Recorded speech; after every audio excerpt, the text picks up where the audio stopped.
How will your business survive the coming inflation? It's coming, and it might be a giant tsunami. So check out today's show, and we'll give you all the tips on how to survive it. Let's do it. Salon owners are some of the most amazing people on planet Earth. The only problem is sometimes their hearts are so big and they give so much of themselves to their staff and guests that it creates unintended consequences. Our goal is to change the industry by elevating the way the rest of the world sees salons, spas, and barbershops and give it the credibility that it truly deserves. This is the Salon Owner Evo Revo Show. Today's podcast is brought to you by Salon Scale, allowing you to charge by what you know, not by what you feel. Hey, what's going on, everybody? It is Jason Everett and Doug Campbell. What's going on, Doug? How are you? I'm doing well. Yourself?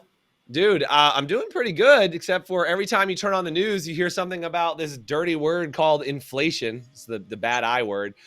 Inflation has been the hottest topic in the news for a while. I think the news always loves to give you something to be afraid of, but this is a topic that I really think deserves your time and attention today. If you are in a spot that you've been hearing about inflation, somewhere in the news, somewhere in the conversation with your guests, somewhere around you, do me a favor and type in the word inflation into the chat, because that is the subject of today, is what's going on with inflation. And I've actually got with us today an extra special guest, a good friend of mine, and the guy who literally wrote the book about inflation. Talks about how do you prepare yourself going into inflation, what do you do during an inflationary period, and how do you actually survive the coming tsunami that's happening with inflation. This guy not only has run incredible businesses, but also as a real estate investor has created lots of property and cash flow and real estate income, and then now is teaching people about how you can do the same and how to hedge yourself against things like inflation. Please welcome to the show, David Phelps. What's up, David? How are you, man? Hey guys, great to be here. Thanks for having me on. Dude, glad to have you on. I found out you just wrote that new book called Inflation, and I see it on the shelf there behind you, man. And I think, dude, timing of that book could not be better. This is third book, fourth book, 100th book. I can't remember how many books this is for you. Oh, we're about five or six, I think now. Yeah. Just five or six. Just five or six well, books. Yeah, but you know, I'm not John Grisham. You know, I'm trying to work towards him. It's going to be a while, but no, just yeah. I love to share experiences and wisdom, which we only accumulate through real life, right? Every one of us, you know, and it's just fun. So thank you. Yeah. Well, dude, thank you for being on. Thank you for sharing your wisdom. If you guys can do me a favor and type in welcome David to the show, so you make sure we can greet him and bring him on. Now, again, David, we're talking about, like, look, you've been a business owner. You've been in real estate investments. Now you do a lot of syndication deals, and you help, you actually provide some functions as a bank, and you actually invest in a lot of different type of deals. And so I think it makes you really uniquely qualified as a business owner, an investor, and kind of everywhere in between to talk about this idea of inflation. Just so that everybody kind of gets the I don't know, say non-boogeyman, but like the non-news boogeyman, like the boogeyman of like, hey, stuff's going to get more expensive. Gas is getting more expensive. Things are getting more expensive. How would you define for us inflation and what that potentially could do for the future? Can you give us your definition of that and how that would frame out? Yeah, well, inflation is really too much money, and you know, our currency is no longer backed by the gold standard. So our country, any country can right. print or create as much fiat currency, in this case dollars, as it wants to, and that's what the Federal Reserve has been doing. So when you create too much money in circulation, which is what's happened, particularly over the last 2 years with COVID, then you got right. too much money chasing too few goods, and so when that happens, then the cost of those goods goes up because there's too much money trying to buy those goods. So that's a factor of what happens with inflation. And where it becomes a problem is, I think everybody here listening today, whether you have a business or not, but I think everybody here has a business that's listening to you. But yeah. on a personal side, just starting there is, yeah, go fill your gas tank up. All right, that's easy to see what's happening there. Your utility bills, your property taxes, insurance, food, groceries. I mean, everything is, in my opinion, just when I look at what I spend, is way over the current rate that the CPI or the government says, the Consumer Price Index. They say it's 8.6%, which is inflation is. The inflation's over 8 point. I think that was the current stat. I looked it up. That's the current stat. That's current stat. Well, that's a 40-year high. We've been going along with inflation the last 2 decades at 2% or under. So it hasn't even been a word that people have heard about. And Jason and Doug, the reason why this means a lot to me is I'm not going to tell you how old I am, but I will tell you this: I grew up during the last round of inflation, which was the 70s and 80s. I grew up then, here's how it affected me. I was a tennis player, and I had to buy my own stuff, like shoes. So shoes, like and the tennis balls, everything that I was buying was going up in price, and I had to go out and mow lawns to buy that stuff. So I had to mow more lawns to buy my tennis rackets, my shoes, and tennis balls. So I realized the cost of inflation at a very early age. Now I'm being a little bit facetious because back then it wasn't a big deal because I didn't have to support myself. I was still living at home. But yeah, as a business owner, as a consumer, we are facing the high cost, and yet for most people, the wages are not keeping up. As a business owner, your costs are going up across the board, and so right, everything's going up as salon owners. And so your margins are getting tighter, and that's where it gets scary, right? Because you can only feel like you can only push prices so much, right? I mean, everybody's pushing prices, but how high can you go? Now we have to think about who are our consumers that are buying our stuff, our services in this case, or if you sell products, or salon owners have both. You've got products and services. Mm-hmm. So your costs have gone up for everything. So your margins are getting tighter. How high can you push your customers? I mean, they've only got so much bandwidth. So see, it's a whole trickle down effect. It's not just one person's affected. Everybody's affected to different degrees. Yeah, completely. Doug, what questions do you have kind of about what David sees is going forward here as a salon owner trying to take a look at this? What are some of the things you want to know about? I think trying to figure out where your price points are, where you can push the market to, because you get ahead of it, and then all of a sudden, the people can't afford to get, or they take you out of their budget, or they go to someone else. So, kind of keep your finger on that pulse. I think the retail, the products that we sell is a little easier because it's a percentage markup over what we have to pay for it. So that one has some kind of guide to it, but the service side doesn't really have a strong guide to it. Yeah. So like every business owner, you have to look at your P&L. Where's your expense line? Where's your overhead? Are there areas that you can slim down your overhead that's not going to affect the quality of the service that you're providing? At the same time, you want to have your experience, which I know you guys talk about all the time. So what's your customer experience? Customer experience will keep your customers and clients coming to you to a pretty high degree because, well, people care about their looks and their appearance. I mean, that's something that's almost next to eating food or a roof over your head. I mean, it is close. People are always going to care about how they look. And so if you're delivering that kind of experience and you're that kind of a salon owner, then you're probably less vulnerable than the average commodity out there. So don't, number one, just don't be a commodity. Continue to do what you're doing in terms of offering experience, high value, and connect with your customers. You got to connect with them, make sure that the people that are servicing your customers are, engaged with them, and it just really dial in on your customers right now, because you want to keep them and have them coming back and not be looking elsewhere where they could, quote, get it cheaper, or if they just feel like you're a commodity, then you may lose some people. Well, I think you bring up a really, really good point on that, David, is that this idea that, look, prices are going to go up. Like you said, we're at an 8% inflationary rate right now. So like the question becomes, have you raised your prices in the last 6 months or the last 12 months? Like number one, have you raised your price in the last 6 or 12 months? If you have, do me a favor and say we have. If you have not, do me a favor and type in and say we haven't, just so we kind of get an idea of who's paying attention to what's going on. But just know that if you've not raised your prices by at least 8, 10%, you're not even keeping up kind of with market value. But I love what you said, David, is that, look, if that inflation if it is coming, as that inflation continues to come and show up in the reality of being a salon owner, the question becomes, how do you make sure that people don't just go, well, that salon down the street is still at the old price, I'd like to stay there. And like you said, this is a game of how do you create efficiencies in your business? So where can you trim costs to help make your business still remain profitable, and continue to double down on the service experience and the way in which people are interacting with you as a salon, so they continue to build and maintain that relationship as they stomach those price levels. Doug, I think I cut you off and you wanted to say something in there. Yeah, well, I think I appreciated the comment about increasing the experience, because I have heard salon owners talk about, well, we need to give a discount for this, or they're getting into their clients' wallets and trying to go the wrong way because they're just killing their margins. They're not paying attention to their margin. They're trying to keep somebody there.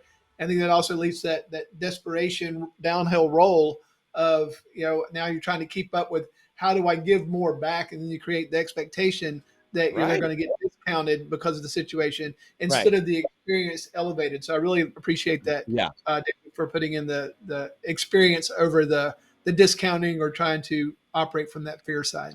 Yeah, you don't want to be in the spot where you're discounting services to help people out with inflation. Like, that's not what we're trying to accomplish. We're trying to make sure that you maintain yourself as a leader in the community, even though prices are going up. I mean, that's the game of any business. I mean, David, do you have any other thoughts on how do you increase value of service, or how do you do that in ways that businesses can kind of, as they're having to raise prices? Any ideas that you have in that front of like how they can maintain that? Well, yeah, number one, and you already said it, if you haven't raised your prices, you need to do so because, again, everybody sees it everywhere. So it's not like you're the only one that's doing it. I know, again, you're all being very conscientious about your customers, and you hear the talk, but they expect you to do some kind of a raise. So again, as Jason said, right now is the time to do it because everything's being raised. So you're not going to be the outlier. So do it. Don't apologize for it. You can commiserate, but say, yeah, it's tough for everybody. But you've got a business to run, and if you can't keep the quality of your business up, you can't put food on your table. Then where are you going to go? So yeah, I just over and over again, and my hair in the salon needs are very simple, so I can't go into all the iterations. No, I think to your point though I think you said something also that I think might be undervalued in there, but like, don't apologize for it. Mm-hmm. I think you said commiserate for it. I think there's a lot of people, and this comes up all the time. This is the number one question we get asked about raising prices. How do I tell all of our clients that we're raising prices? Because people want to send out an email and say, okay, everybody, we're raising prices as of the 1st. We're raising this price. Wow. And like what you said though is that's your apologizing for it. That's your like, I'm really sorry. We have to do this to you. It's going to be really painful, versus just saying like, hey, the price literally goes up when they come in, it's more. And the discussion is, yeah, it really sucks. The cost of everything has gone up, so we had to raise prices. If that conversation comes up, but you're in this very unique period of time where you're not the only person raising prices, everybody across the board is raising prices, gas prices are high, and allow that to be the rationale and the reasoning instead of it being you are the bad person for raising prices because you're the greedy business owner. I think sometimes that comes up, right? And let's face it, some companies will try to find cheaper product, right? Cheaper products to use, or if it's food, or you go to the grocery store, there's repackaging and diminishing size, and people start to figure that out.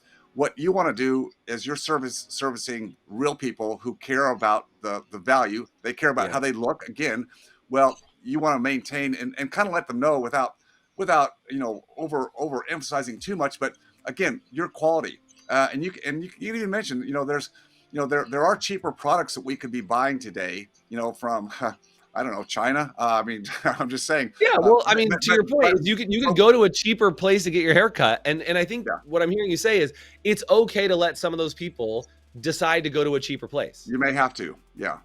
Right. And I think that's the thing, right? Is like the bleeding heart of salon owners and spa owners and barbershop owners sometimes is like, well, I don't want to lose anyone, but there will be people who decide that now's the time they're going to start buying the generic product. They're going to get a cheaper service. They're going to do that. And that's okay, but allow the customers that are the right ones to you to rise to the surface. Yeah. Yep, exactly. Because there will always be that tranche of people who want that quality, the experience, the products. They know they're getting top. They don't want to diminish that. So if you service them well, and again, remember referral sources too, word of mouth. I know that you talk about that all the time, but the word of mouth, that experience you keep high, that's also has a ripple effect to also help you during times where people are constrained a little bit more in the pocketbook. Yeah, and I don't know who needs to hear this, but I just want to say it out loud for the record. Even during an inflationary period, people who have money will still have money. Like, I need you guys to know this, is that if you just understand that there are people who will still have money through this entire process, they will continue to pay a high-end premium for services. And when you get focused on the lowest income people that are leaving, and you're worried that's everybody, it's usually not everybody, usually it's less than 10%, and you need to continue to keep your elevated experience so that the people who have money can continue to get their services. David, I want to talk about, we got to take a quick break. When we come back, what I'd like to ask you about, for those of us that are invested into 401ks, into the market, we have real estate, we have other business assets that we're investing into. What are some of the things that we can use to really make the most, if that makes sense, but make the most out of what's actually coming? How do we actually hedge ourselves against those things on the other side of being a business owner with other investments? All when we come back after this break. You good with that, David? I'm good with that. All right, we'll be right back. Hey, HPSA listeners, let me ask you this. Are you tired of not knowing what your hair color is costing you on every appointment and watching it chew up your profit? Well, with Salon Scale, we take the guesswork out for you. Using a mobile app paired with a Bluetooth scale, Salon Scale will tell you exactly what your color is costing you on every bowl mix down to the gram. As you mix, Salon Scale will also digitally store your formulas and track how much product is being used in real time, so you can manage your inventory, cover your expenses, and generate more profit in your salon. Use promo code HPSA10 to get 10% off an annual subscription. Salon Scale, the new standard for mixing color. And that's another thing to be looking at. Yeah. We were just chatting about what are the tools. We were just talking about Salon Scale during the break. What are some of the tools that you can use to actually create more profit centers inside your business? And that's another amazing tool. Again, big fans of Salon Scale. We use something called a profitable back bar system that turns a tool like Salon Scale into more profit and revenue for your company. If you want more information on that, do me a favor and send me or type in the chat, say profitable back bar. If you want to know how we're actually turning a back bar into a profit center, that's a great way, obviously, to hedge inflation, is to find other profit centers. David, let's talk investments. Let's talk real estate. Let's talk that stuff. And that's the stuff that like I get fired up about because man, oh man, there's some goods and bads about inflation with properties and all this stuff. And, people are always like, oh, my property's gone up in value. Well, has it? Or is it just catching up with inflation? Like, what's going on? Talk to me about property and investments. And Doug, I know you're invested in the market, in the real estate market, and also the stock market. So am I. David, I'd love to have some of your advice on that. Well, yeah, I'm going to speak primarily about real estate. I'm not going to go into the stock market, and that's a whole other area for people with other expertise. But I look at real estate as a tangible asset, really as what I call a currency converter. So here's what I mean by that. We're just talking about the fact that everything's going up, right? Yeah. Well, property, well managed property, well located. It's a currency converter because as we have inflation, well, guess what else goes up? Rents. Yeah. I mean, if you're a business owner and you're renting space, you probably have seen that happen recently, if not coming up for your next lease renewal, the rents are going to go up. So if you own the property, then the currency converter is, even though everything else is going up, you're gaining more cash flow, more ability to continue to buy what you need to buy because of the currency converter. An additional fact is the value of the property will also keep up to some respect with inflation. We've seen that big time the last 2 years with COVID. A lot of properties across the nation have gone up 20% per year. Way abnormal. Way more than inflation. Abnormal. Yeah. Okay, but again, if you had just had your money sitting in cash, which is like, well, that's safe, right? You have it in the bank, it's always there. But the problem is you just lost a lot of value if you had it in a currency converter like real estate or your business. Your business is another currency converter. If you have the two tied together, a business where you own the real estate, you've got a double benefit there because, again, you have the ability to have the price points if you raise your prices and rents go up if you own property, or if you own your property, your rents don't go up. Because why? You have a fixed rate mortgage on your property. That's the other benefit. So if you buy property that has cash flow to it or use it as your business, you can finance it long-term, 30-year fixed rate interest rates that are still historically low. And your rents, or in this case, your mortgage rates, will not go up. So as everything else goes up, your payment stays flat, and eventually you pay it off, and now you've got a free and clear property. So these are some hedging opportunities that you have as business owners or as investors to potentially invest in real estate. We can talk a little bit more about different kinds. We were talking about that before the show, Jason and Doug, but I'll let you take the next questions from there. Yeah, well, I think it's really interesting. To your point, and I appreciate you just pointing this out, like at a basic level, but it's really clear, is like, owning your building is a great way to like fix your rent, basically, if you wanted to do it. Now, Doug, you might have something to say about fixing your rent, because I think that, you should still be paying yourself, but there's other ways for you to transfer. And again, you talked about currency converter, like David, this idea of like, if you have a fixed rate mortgage that you have the exact same payment, you can still be adjusting your rent to match what the market is, inflation. And it's just a great way for you to be the beneficiary of making sure that as rent goes up, so does your income. And I think this is where it's a very different game as business owners we get to play, with having a business that goes up in value, real estate that goes up in value, other assets that go up in value. So as inflation continues to impact people, it doesn't impact owners the same way, unless you're sitting on piles of cash sitting around. Yeah, correct. Right. And I think that's been the safety net of the past, has been like, that saving is the way to go, like save for that rainy day. And I think, Kiyosaki, a mentor of mine and a guy you are familiar with as well, has just talked about, savers during an inflationary period get slaughtered because Yes. whether it's $100 in the bank or $100,000 or $1 million in the bank, that money is literally sitting in the bank, rotting away as inflation is happening, because the value of that is going down. Yeah, There's actually a simple formula that you can figure out how much a dollar is losing value at different inflation rates. It's called the rule of 72. So I'll give you an example. If you see or believe the inflation rate is running at 8%, which it is today, it's actually above it. You take 8, divide that into the number 72, that equals 9. That means every 9 years, a dollar has lost half of its value in purchasing ability. Oof. Every 9 years, yeah. If inflation is running at 12%, well, I divide that into 72. That's every 6 years your dollar has decreased in value by half. Wow. So it gives you a stark realization as to why you don't want to be in asset classes that don't have the ability to keep up with inflation. Again, a business, one of the best ones to have. Secondarily, I'd say real estate, and you can also look at precious metals, which don't have a cash flow dividend, but historically, precious metals will keep up with inflation. That you can have a little bit there. But I think you have to be, in inflationary environments, you have to be careful of other equities that don't keep up with inflation.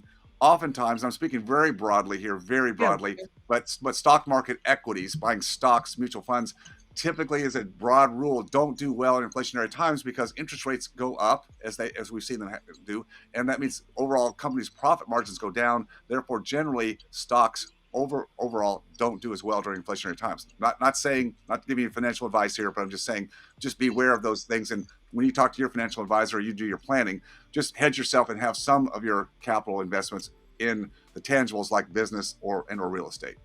Yeah, great point, Doug. What questions do you have kind of on this topic and idea around inflationary hedging tools? What questions do you have around this? Probably more of a statement on what he was talking about. Owning your own property is that you can control your. I mean, so if you're the landlord, I mean, I'm a firm believer in that. You treat your real estate like real estate 100%. And business, and that you pay yourself whatever the market rent is. However, if you get into a hyperinflation, that you've got that built-in cushion that you're your own landlord, so you can ease your increase in or delay your increase until you got the other part of your business up. So I think that's just another advantage to your point of having real estate that's increasing in value, but also gives you the flexibility if your business is living inside of that real estate to give you some gauge where, if you weren't, say you're just doing a regular lease and you're in a strip mall and, it's coming up in August and he's like, hey, yeah, we're going up by $1,000 a month. You either pay it or you start looking for somewhere else and incur the cost of that. So that's just another reason why I really believe in owning your own real estate. Yeah. Really, really important point. So David, let's take this a little further and go kind of like, let's take the biggest picture possible. Let's say somebody who's watching and paying attention to this, they own multiple pieces of real estate.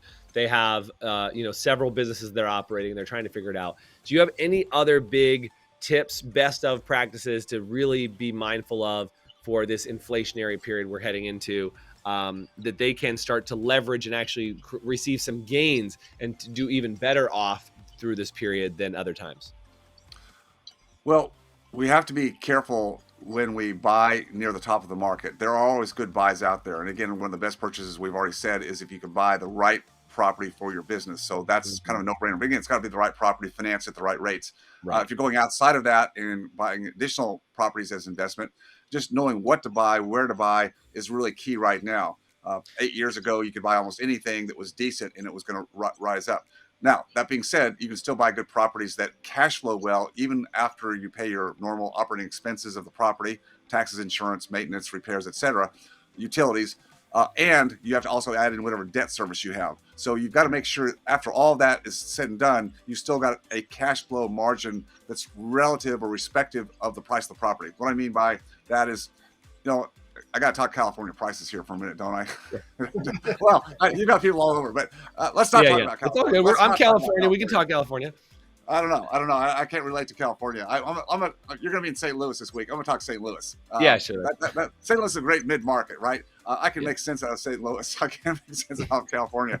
So I can buy a good single-family house in St. Louis today, all day long, for $150,000.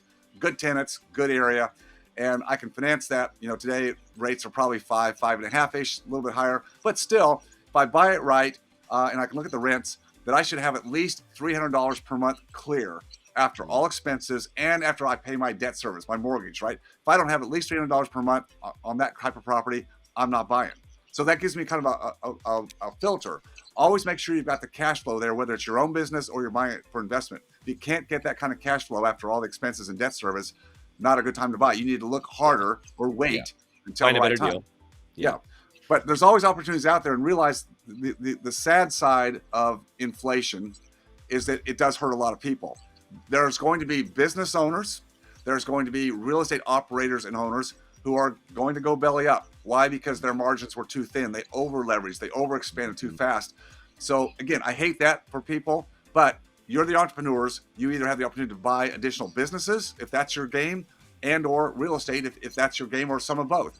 So look for those opportunities that come up, because the government's not going to save the day. They can't continue to do it forever. And as they push harder and raise interest rates, trying to beat inflation down, that's the game right now. There's going to be investments and businesses that go belly up. And if you're in a position to acquire those, you're going to acquire them at discounts to the market today. And that's where a great wealth transfer, is what I call it, will happen. So you be on the right side, you can magnify your own wealth and cash flow. This is really good. And I want you guys to catch this. Is like, if you're paying attention now, if you're paying attention to what's going on, to really what David said here, is if you look for the right opportunities to make the right buys, the deals that cash flow, the businesses that they didn't know what you did, right? Like they continue to decrease their prices to help people out and do all these other things. Those businesses are going to start to go under. So you might start to see other businesses around you that you can absorb right now into your portfolio. And if you understand how to make things profitable, you have a unique advantage right now over anybody else in the business marketplace. And I love what you said, David, is like looking for that opportunity to have that wealth transfer, to be able to say, this is the opportunity for you to grow, provided that you grow responsibly. Like, you're looking for those deals that cash flow properly, whether it's property deals, business deals, or other investment opportunities.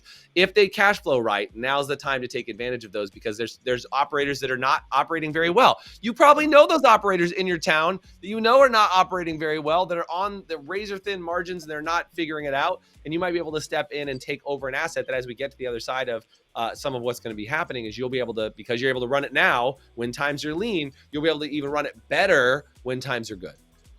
Yeah. Being plugged into your community, you have all of the opportunities, the leverage points of knowing how to run a great business. And if it's your game to potentially expand, yes, you can buy, a good location where the operator just, can't handle it anymore. And I'd even be aggressive if you want to be aggressive, meaning I would actually put out some lead generation mailers in my community area. You can get the list and just send, and again, the right kind of letter, but just, that you're looking for businesses or salons in this case to buy something generic.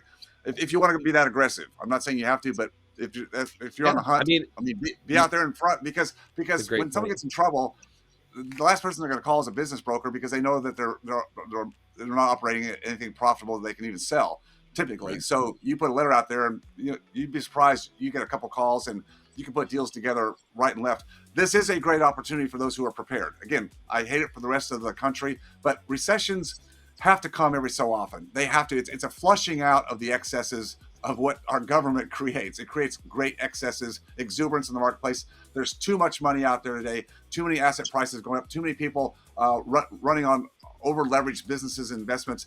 This is what happens. Position yourself to be profitable, maintain, get yourself through the gap, and be ready to pick up the investments or businesses on the other side. You will do very well.